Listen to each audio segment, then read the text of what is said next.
The morning I realized my husband was destroying our life, I was sitting at my kitchen island in Austin, drinking coffee from the mug our daughter Vera had painted for me in third grade.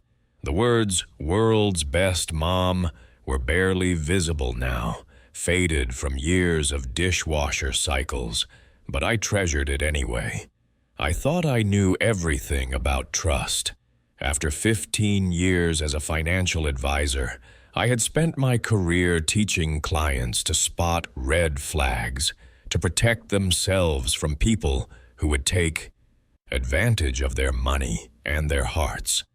But I never imagined I would need to protect myself from the man sleeping upstairs, the father of my child, the person I had trusted with every secret, every dream, every dollar we had ever earned together.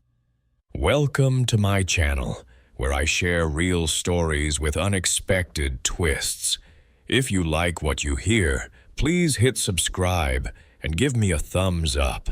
It really means a lot to me. Now, let us begin this story. My name is Celeste Martinez, and I should have seen it coming. The first sign appeared on a Tuesday morning in March, when Harrison came down for breakfast already dressed in his expensive navy suit, the one he usually saved for investor meetings. His dark hair was perfectly styled, his cologne filling our sunlit kitchen with its familiar cedar scent. But something felt different. "Morning, sweetheart," I said, pouring him coffee into his favorite ceramic mug. "Big day today?" Harrison barely looked up from his phone. "Just the usual. Meetings all day." I studied his face, searching for the warm smile that used to light up our mornings together. Instead, his green eyes stayed fixed on his screen, fingers typing rapidly. When his phone buzzed with a notification, he quickly turned it face down on the marble counter. "Harrison?" I touched his shoulder gently. "Everything okay?" He finally looked at me, but his smile seemed forced, like he was wearing a mask. "Of course, just stressed about the new product launch." I nodded, telling myself it was normal. Harrison's tech startup had been consuming more of his time lately, developing some kind of cryptocurrency platform I never fully understood. As a financial advisor, I preferred traditional investments, things I could see, touch, and verify. But I supported his dreams, even when they kept him out until midnight and made him distant during our family dinners. That morning, after Harrison left for his downtown office, I sat in my home study preparing for my 9 o'clock client consultation. Mrs. Peterson was 62, recently widowed, and needed help managing her late husband's retirement accounts. These conversations required my full attention. People's financial security depended on my advice. But my mind kept drifting to Harrison's behavior.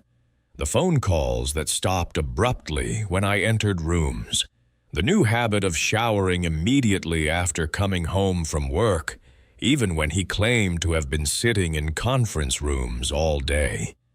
The way he had started sleeping with his phone under his pillow, something he had never done in our 12 years of marriage. "Celeste, focus," I whispered to myself, opening Mrs. Peterson's file. By afternoon, I was reviewing our family's financial accounts, something I did monthly out of professional habit. Harrison and I had always been transparent about money. We shared everything, made decisions together, built our daughter's college fund together. It was one of the things I was proudest of in our marriage.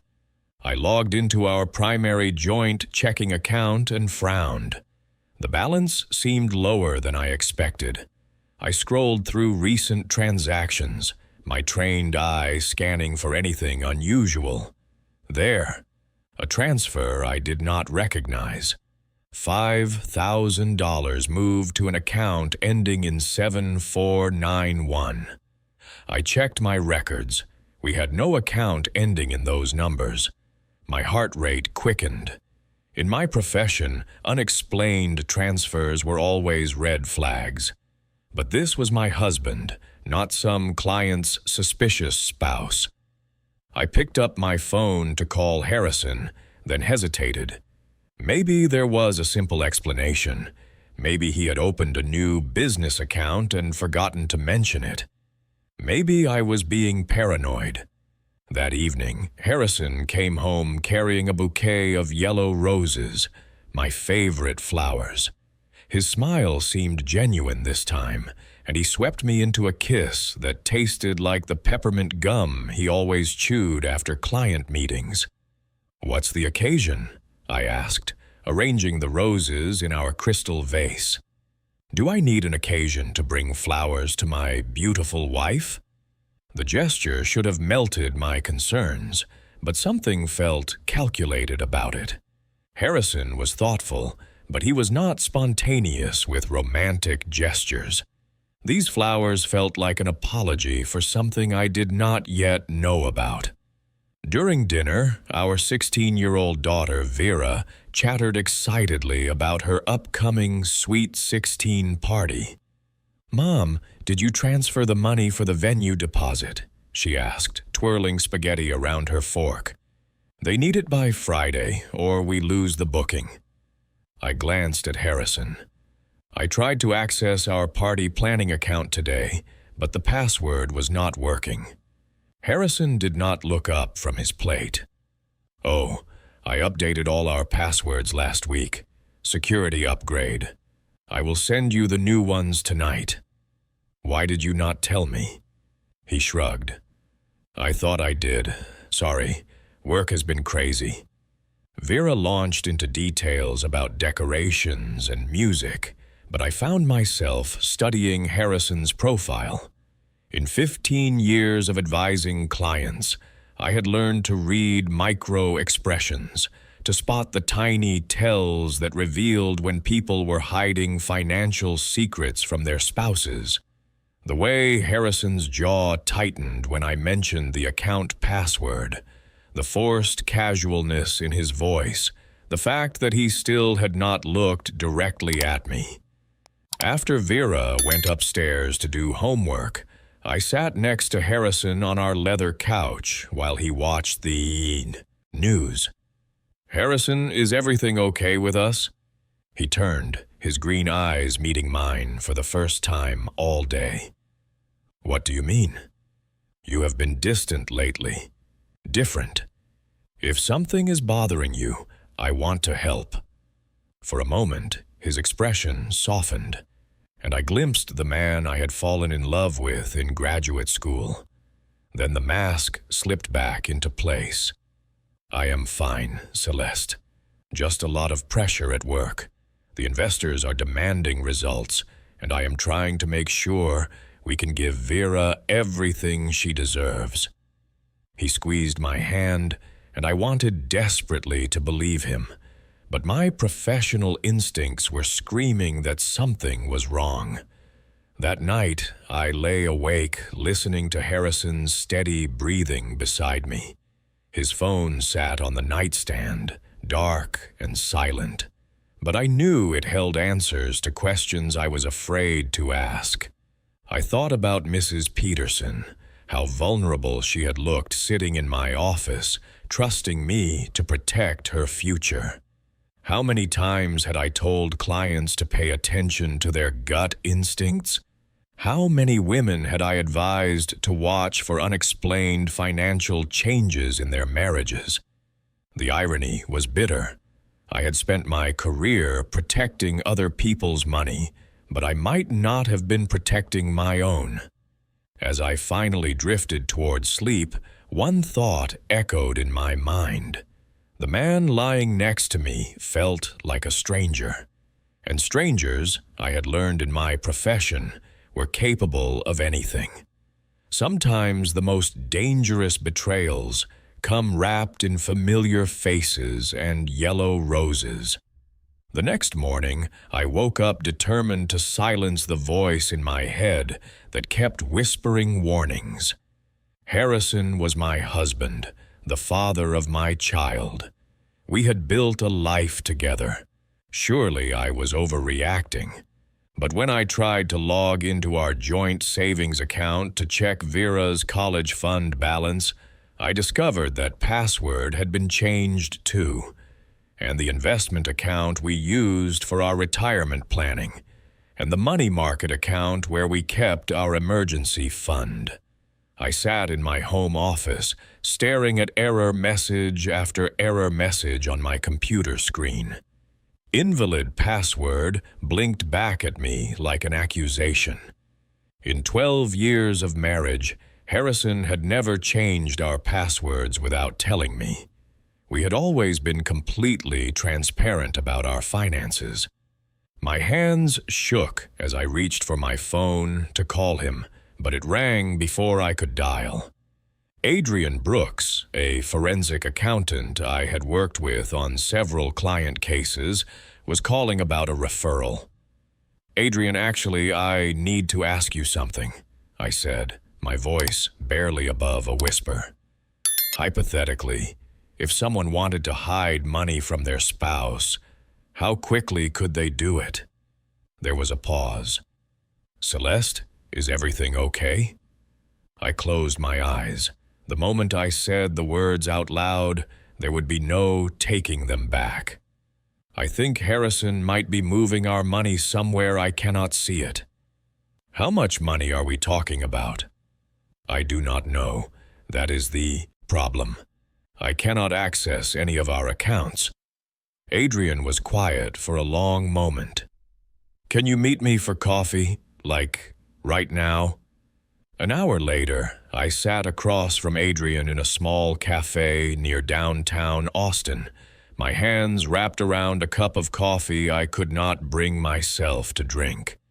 Adrian had kind brown eyes behind wire-rimmed glasses, and his calm presence had always made him excellent at handling financial crisis situations.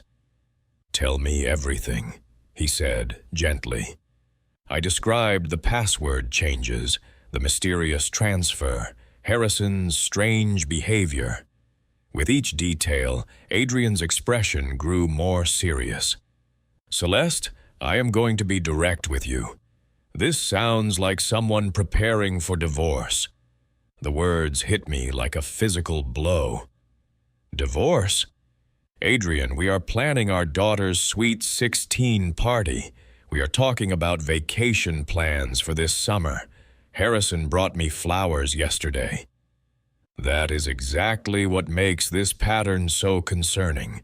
If someone is planning to leave, they often overcompensate with romantic gestures to avoid suspicion while they position their assets.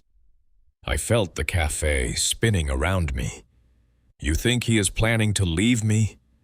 "I think you need to protect yourself while we figure out what is happening. Do you have any accounts in just your name?" I nodded numbly. "My business checking account and a small savings account I opened when Vera was born." "Good. Do not touch those. Do not let Harrison know they exist if he does not already." "And Celeste?" Adrian leaned forward. "We need to move fast. If he is transferring money offshore or into cryptocurrency, it becomes much harder to trace." That afternoon, I drove home in a daze. Our neighborhood looked the same. The oak trees lining Maple Grove Drive, the perfectly manicured lawns, the sense of security I had always felt here. But everything felt different now, like I was seeing it through a stranger's eyes. I parked in our driveway and stared at our house, the house where Harrison and I had brought Vera home from the hospital, where we had celebrated birthdays and anniversaries, where I had felt safe and loved for 12 years. Inside, I found myself drawn to Harrison's home office. I had always respected his privacy, never snooping through his papers or computer. But desperate times called for desperate measures. His desk was meticulously organized, just like always. I opened the top drawer, my heart pounding so loudly I was sure the neighbors could hear it. Business cards, pens, nothing unusual. The second drawer held files labeled with various business projects. In the bottom drawer, I found a manila folder marked Legal, Confidential. My hands trembled as I opened it. The first document made my blood freeze. Petition for dissolution of marriage. Harrison Coleman Martinez versus Celeste Elena Martinez. I sank into Harrison's leather desk chair, struggling to breathe. The document was dated 3 weeks ago. 3 weeks. While I had been planning our daughter's birthday party, my husband had been planning to divorce me. But it got worse. The next page outlined proposed division of marital assets. According to this document, Harrison was claiming that most of our wealth came from his business success, not our joint efforts. It suggested I should receive only a small settlement and limited custody of Vera. The final document was a letter from a law firm I did not recognize, confirming a meeting scheduled for next Friday. Proceed as discussed, it read. Client understands the importance of maintaining normal appearances until filing. I took photos of everything with my phone, my professional training overriding my emotional shock. Evidence. I needed evidence. That evening, I sat at our dining room table, helping Vera with her calculus homework, trying to act normal while my world crumbled around me. Harrison came home late, claiming he had been in back-to-back investor meetings. "How was your day, sweetheart?" he asked, kissing the top of my head like he had done thousands of times before. "Fine," I managed to say. Vera and I were looking at flowers for the party. She wants white roses and purple orchids. "That sounds beautiful," Harrison said, but I caught him checking his phone even as he spoke. "Dad, can you help me with this problem?" Vera asked, pointing to her textbook. Harrison glanced at the equation and shook his head. "Sorry, Princess. That is way beyond my math skills. Your mom is the smart one in this family." The casual compliment felt like a knife twist. How could he sit there calling me smart when he had been systematically planning to destroy our family? After Vera went to bed, I watched Harrison pour himself a glass of wine and settle onto the couch to watch television. He looked so normal, so much like the man I had married. But now I knew the truth. He was a stranger wearing my husband's face. "Harrison," I said carefully, "I was thinking about our financial planning. Maybe we should review our investments together this weekend. Make sure everything is on track for Vera's college fund." He did not look away from the television. "Sure, we can do that. But honestly, everything is fine. You worry too much. I just like to stay involved. You know how I am about money." This time, he did look at me, and something cold flickered in his green eyes. "Trust me, Celeste. I have everything under control." The word trust felt like mockery coming from his lips. That night, I lay awake, staring at the ceiling, listening to Harrison's steady breathing beside me. The man I had shared a bed with for over a decade was planning to take everything from me. Our money, our home, our daughter. But as the hours passed, something shifted inside me. The initial shock was giving way to something else: determination. I was not just Celeste Martinez, betrayed wife. I was Celeste Martinez, financial advisor. I had helped dozens of clients protect themselves from financial predators. Now I needed to protect myself from the biggest predator of all, the man sleeping next to me. I thought about Vera, about the college fund we had built together, about the future I had planned for our family. Harrison might think he was 10 steps ahead of me, but he had made one crucial mistake. He had underestimated the woman he married. Saturday morning arrived with the kind of brilliant Texas sunshine that made Austin feel like paradise. Vera bounced around the kitchen in her pajamas, reviewing the final details for her Sweet 16 party that evening. The caterers would arrive at 4. The DJ was coming at 5. 50 of her friends would fill our backyard at 6. I smiled and nodded at her excitement while my stomach churned with secrets. Harrison sat at the kitchen island reading news on his tablet, looking relaxed and content. The perfect family man preparing for his daughter's milestone celebration. If only Vera knew that while she had been choosing party decorations, her father had been choosing which assets to steal. "Mom, you seem distracted," Vera said, adjusting the purple bow in her dark hair. "Are you nervous about the party?" "Just want everything to be perfect for you, sweetheart." Harrison looked up from his tablet. "It will be perfect. Your mom has planned every detail." The casual way he said, "your mom," instead of "we," felt like another small knife wound.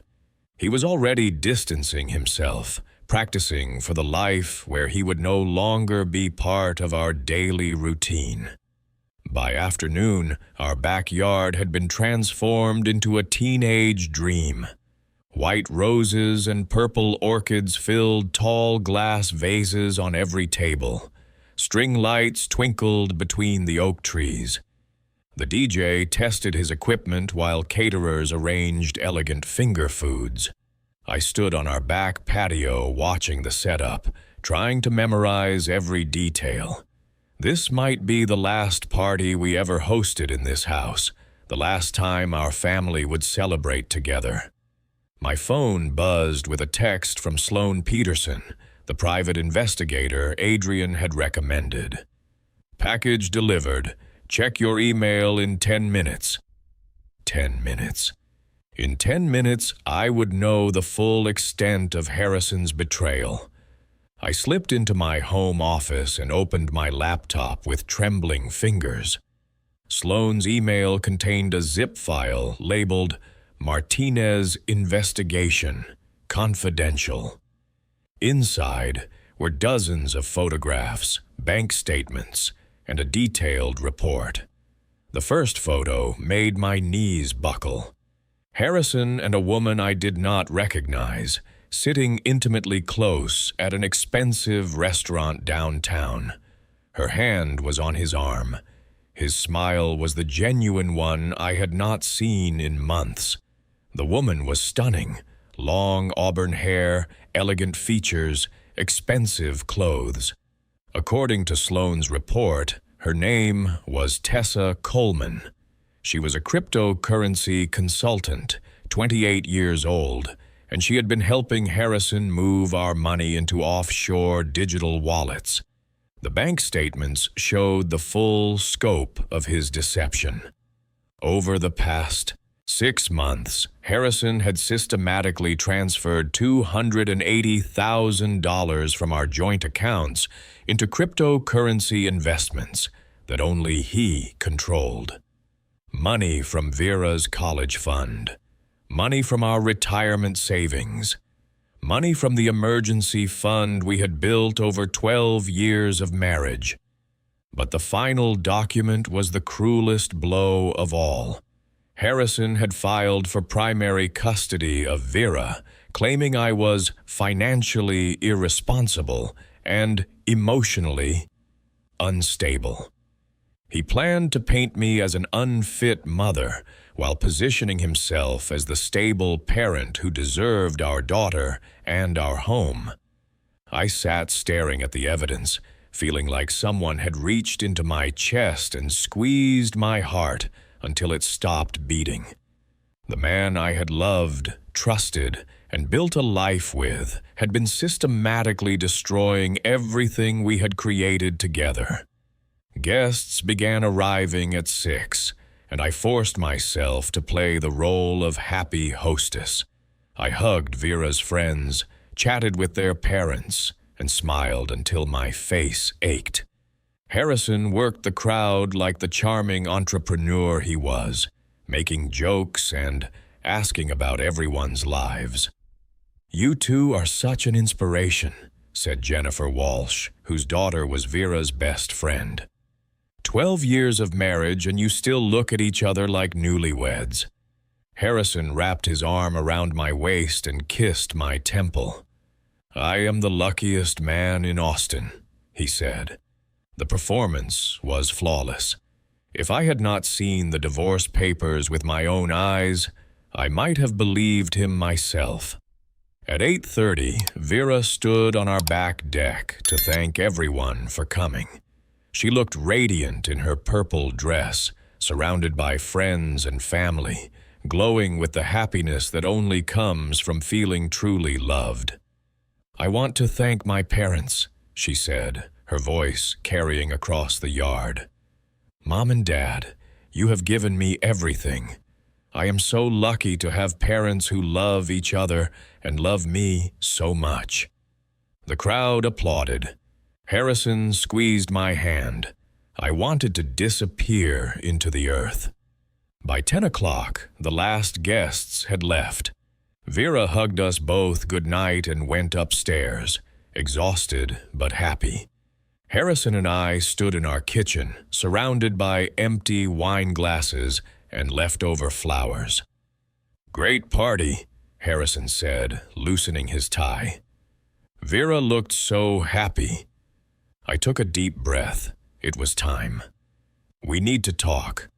Something in my tone made him look up sharply. "About what?" I walked to my purse and pulled out printed copies of everything Sloan had sent me.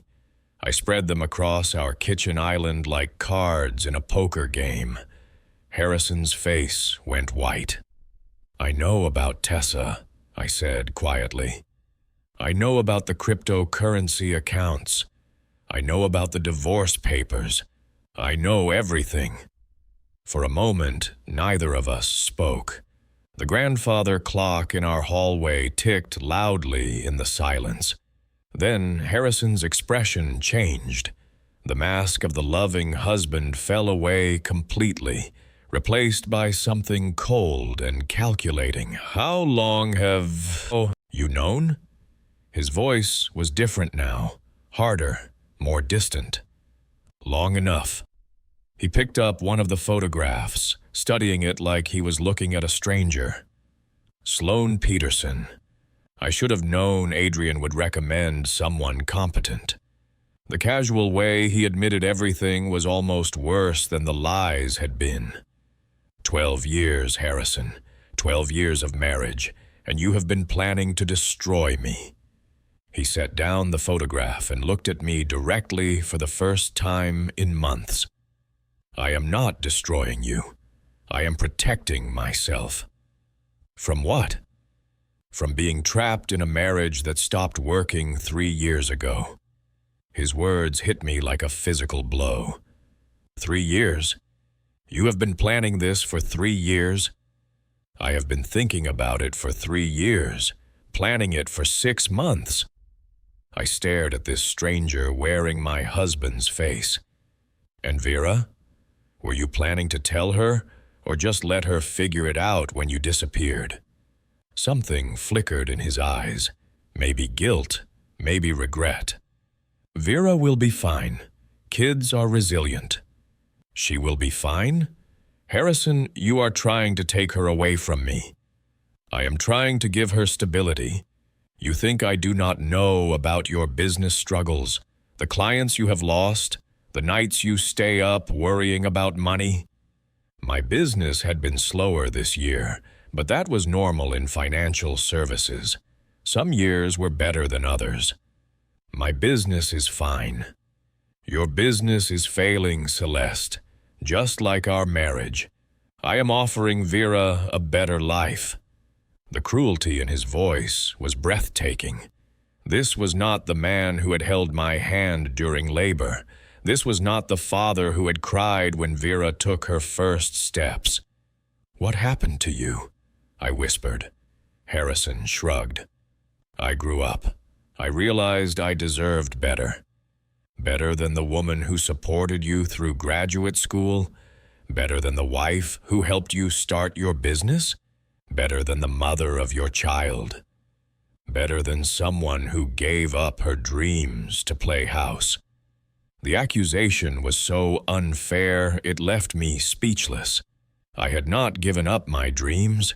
I had built my own successful practice while raising our daughter and supporting his career.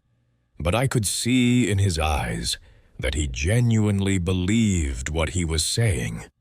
Somewhere along the way, Harrison had rewritten our entire history to make himself the victim and me the burden he needed to escape. "I want you out of this house," I said quietly. Harrison laughed. "This is my house too, Celeste. Actually, according to my lawyer, it is mostly my house." "We will see about that." Something dangerous flickered in his expression. "You do not want to fight me on this. I have been planning for months. You found out yesterday." He was right. He had been preparing while I had been living in ignorance. But he had made one crucial mistake. He had underestimated what a woman could accomplish when she stopped trusting and started fighting. "Get out," I said again. Harrison gathered the photographs and documents, sliding them into a neat pile. "I will be staying at a hotel until this gets sorted out. For Vera's sake, I suggest we keep things civil." He paused at the kitchen doorway. "You should have trusted me, Celeste. This could have been easier for everyone." After he left, I sat alone in our kitchen, surrounded by the remnants of Vera's perfect party. Purple orchids wilted in their vases. Wine glasses sat abandoned on counters. The string lights still twinkled in our backyard, casting shadows that looked like ghosts of the life I thought I had. But for the first time in weeks, I could breathe clearly. The worst had happened. The mask was off. The pretending was over. Now the real fight could begin. Sunday morning felt different. The house was quiet without Harrison's presence, but it was not the empty quiet I had feared. It was peaceful, like the calm after a storm has finally passed. I found Vera in the kitchen making pancakes, still glowing from her party the night before. She looked up when I entered, spatula in hand. "Where's Dad? His car wasn't in the driveway." I had practiced this moment in my head all night. "He had to leave early for a business trip. We need to talk later, sweetheart." Vera nodded, flipping a pancake with practiced ease. At 16, she was becoming more independent every day, more capable of handling difficult truths than I sometimes gave her credit for. "Mom, are you okay? You seem different since yesterday." I poured myself coffee and studied my daughter's face. She had Harrison's green eyes, but my determination. Whatever happened next, she would be strong enough to handle it. "I will be okay. We both will be." After breakfast, I called Adrian. "It is time to move." "Are you sure you are ready for this?" I looked around the kitchen where Harrison had lied to my face just hours earlier. I have never been more ready for anything in my life. By Monday morning, Adrian and I sat in the offices of Julia Grant, the divorce attorney he had recommended. Julia was a sharp woman in her 50s with silver hair and eyes that missed nothing. "I have reviewed all the evidence," Julia said, spreading the documents across her conference table. "This is actually better than I hoped." "Better?" "Your husband made several critical mistakes. First, he moved marital assets without your knowledge or consent. That is considered fraud in Texas. Second, your prenuptial agreement has a very specific infidelity clause. If we can prove adultery, you are entitled to 60% of all marital assets." Julia held up one of Sloane's photographs. "These pictures, combined with the financial records showing he used marital funds to support his mistress, give us exactly what we need." "What about Vera?" Julia's expression softened. "Judges do not look favorably on parents who lie about finances and commit adultery while planning to take children away from their other parent. With this evidence, you will likely receive primary custody." That afternoon, Julia's team executed what she called financial triage. Within 2 hours, all joint accounts were frozen. Harrison's access to our credit cards was suspended. The cryptocurrency transfers were reported to the authorities as potential fraud. Harrison's first call came at 4:30 p.m. "What have you done?" His voice was tight with barely controlled rage. "I protected my daughter and myself." "Celeste, this is insane. You are making a huge mistake." "The mistake was trusting you." There was a long pause. When Harrison spoke again, his tone had changed to the manipulative sweetness I now recognized as performance. "Listen, we can work this out. I made some mistakes, but we do not have to destroy each other. Think about Vera." "I am thinking about Vera. That is why I am making sure she has a college fund when this is over." "You cannot just freeze everything. I have business obligations. People are counting on me." "You should have thought about that before you tried to steal from your own family." I hung up and immediately blocked his number. That evening, I sat Vera down in our living room. The conversation was one of the hardest things I had ever done, but she deserved the truth. "Your father and I are getting divorced," I said gently. "It is not your fault, and it does not change how much we both love you." Vera was quiet for a long moment, processing. "Is this why he has been acting so weird lately?" "Yes." "Are we going to be okay?" I took her hands in mine. "We are going to be better than okay. It might be difficult for a while, but we are strong. We will figure it out together." Vera nodded, tears in her green eyes. "I love you, Mom." "I love you too, sweetheart. More than anything in this world." The next few weeks were a whirlwind of legal proceedings, financial investigations, and emotional adjustment. Harrison hired an expensive lawyer and fought every decision, but the evidence was overwhelming. The cryptocurrency accounts were traced and frozen.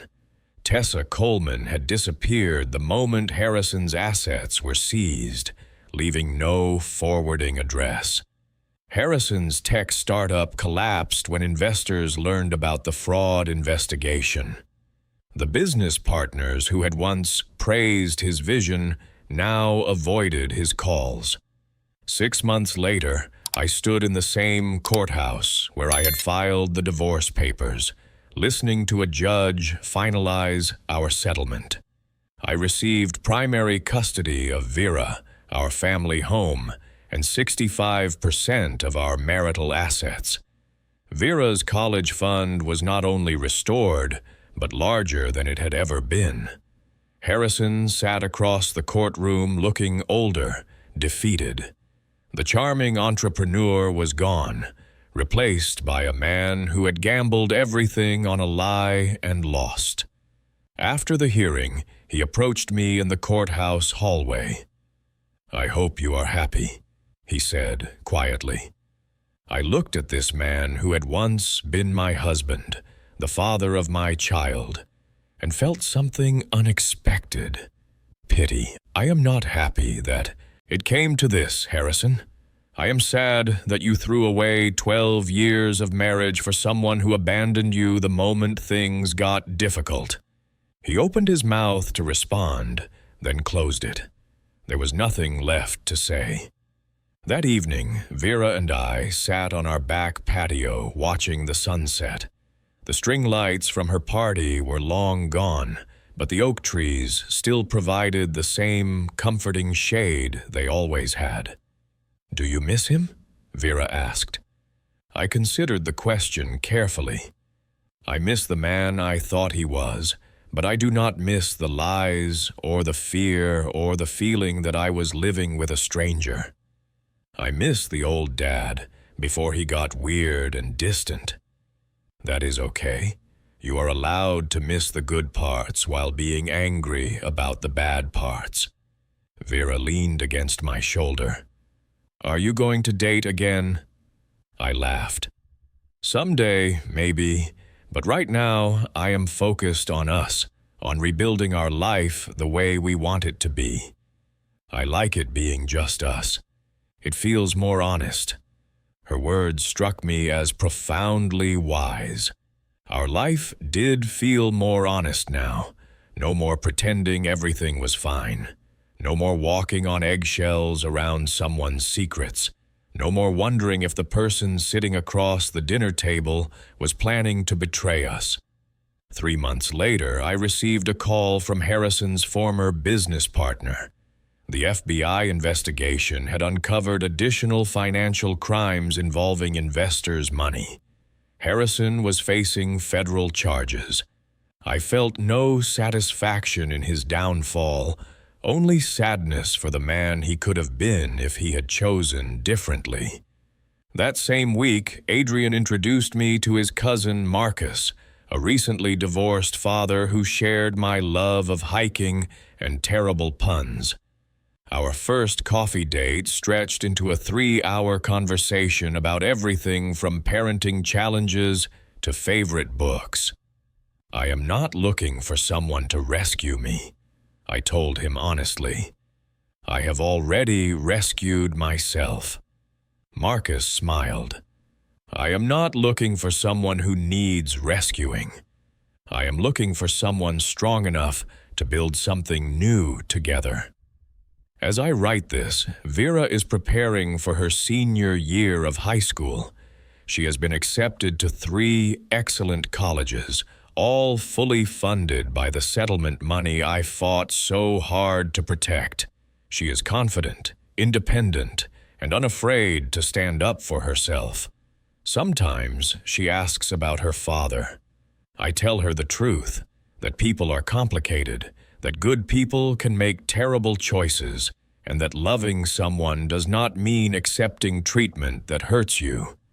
Harrison calls on her birthday and Christmas. The conversations are awkward but civil. Vera is polite but distant. She has not forgiven him for lying to us, and I do not push her to move faster than she is ready. My financial planning practice is thriving again. I specialize now in helping women protect themselves during divorce, using my own experience to guide others through the legal and emotional maze of ending a marriage.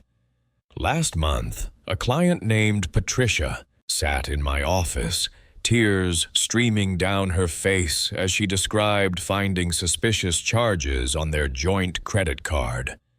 "I feel so stupid for not seeing it sooner," she whispered. "You are not stupid," I told her. "You trusted someone you loved. That is not stupidity. That is humanity. The question now is, what are you going to do with what you know?" She looked up at me with the same expression I had worn in Adrian's office 2 years ago. fear mixed with determination, heartbreak mixed with hope. "I am going to fight," she said. "Good. Let me show you how." The lesson I learned from my marriage to Harrison is not about avoiding trust or becoming cynical about love. It is about trusting yourself enough to recognize when someone is not worthy of your trust. It is about knowing that your intuition is usually right, even when your heart wants to believe otherwise. Love should never require you to ignore red flags or silence your concerns. Real love encourages questions, welcomes transparency, and grows stronger under scrutiny. I am not the same woman who sat in her kitchen drinking coffee from a faded mug, worried about changes in her husband's behavior. That woman was afraid to rock the boat, afraid to seem paranoid or controlling. The woman I am now knows that boats sometimes need to be rocked, that asking questions is not paranoia, it is self-preservation, that the people who accuse you of being controlling when you seek transparency are usually the ones with something to hide. Vera and I have built a life based on honesty, mutual respect, and genuine love. We make decisions together. We share our fears and dreams. We trust each other completely because that trust has been earned through consistent actions, not demanded through guilt or manipulation. When I look back at those dark months of discovery and divorce, I do not see them as the worst time of my life anymore. I see them as the time when I discovered who I really was underneath all the people-pleasing and peacekeeping. I was stronger than I knew, braver than I imagined, more capable than anyone, including myself, had ever believed. And that knowledge, that bone-deep certainty of my own strength, is worth more than any marriage built on lies ever could have been. If this story resonates with you, please share it with someone who might need to hear it. Sometimes the most important thing we can do for each other is to say, "You are not alone, you are not crazy, and you are strong enough to protect yourself and the people you love. Trust your instincts. They are usually trying to save you from something you have not yet recognized." Hit that subscribe button if you want to hear more real stories about real people finding their strength in impossible situations. I will see you in the next one.